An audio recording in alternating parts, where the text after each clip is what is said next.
प्रदेश के 7,442 मदरसों की जांच होगी। जदीद कारी स्कीम का फायदा लेने वाले मदरसों की जांच की जाएगी। 15 मई तक सरकार को भेजी जाएगी जांच रिपोर्ट। नगरीय देही इलाकों की अलग अलग कमेटी बनाई गई। जांच के लिए 3 अफसरान की कमेटी बनाई गई है। आपको बता दें कि फर्जी मदरसों की शिकायत के बाद सरकार ने ये फैसला लिया। तो उत्तर प्रदेश से इस वक्त की अहम खबर आप तक पहुंचा रहे हैं। 7,442 मदरसों की जांच उत्तर प्रदेश के अंदर होगी।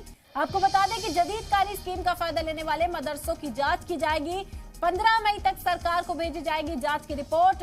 नगरीय देही इलाकों के लिए अलग अलग कमेटी बनाई गई है और जांच के लिए 3 अफसरान की कमेटी तश्कील दी गई है। फर्जी मदरसों की शिकायत के बाद सरकार का ये बड़ा फैसला सामने आया। आपको बता दें कि मुसलसल फर्जी मदरसों को लेकर सरकार के सामने शिकायतें आ रही थी, जिसके बाद सरकार ने अब ये बड़ा फैसला सुना दिया है। आपको बता दें कि उत्तर प्रदेश के अंदर 7,442 मदरसों की जांच की जाएगी। मुसलसल मिलने वाली शिकायतों पर सरकार ने अब बड़ा फैसला सुना दिया है। उत्तर प्रदेश के जो मदरसे हैं 7,442 मदरसों की जांच की जाएगी।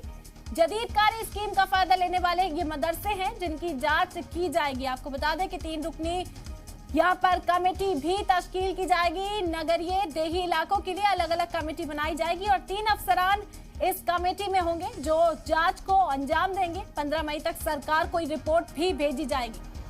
तो जो मदरसे जदीद कारी स्कीम का फायदा लेने वाले हैं, सरकार अब जांच कराएगी उन मदरसों की। 7,442 ये मदरसे हैं जिनकी जांच होगी। आपको बता दें कि ये सभी मदरसे जदीद कारी स्कीम का फायदा ले रहे हैं और सरकार को लगातार इस तरह की शिकायतें मिल रही थी कि फर्जी मदरसों को जो चलाने का काम है उसे अंजाम दिया जा रहा है रियासत के अंदर, जिसके बाद सरकार ने यह अहम फैसला सुनाया। उत्तर प्रदेश से बड़ी खबर।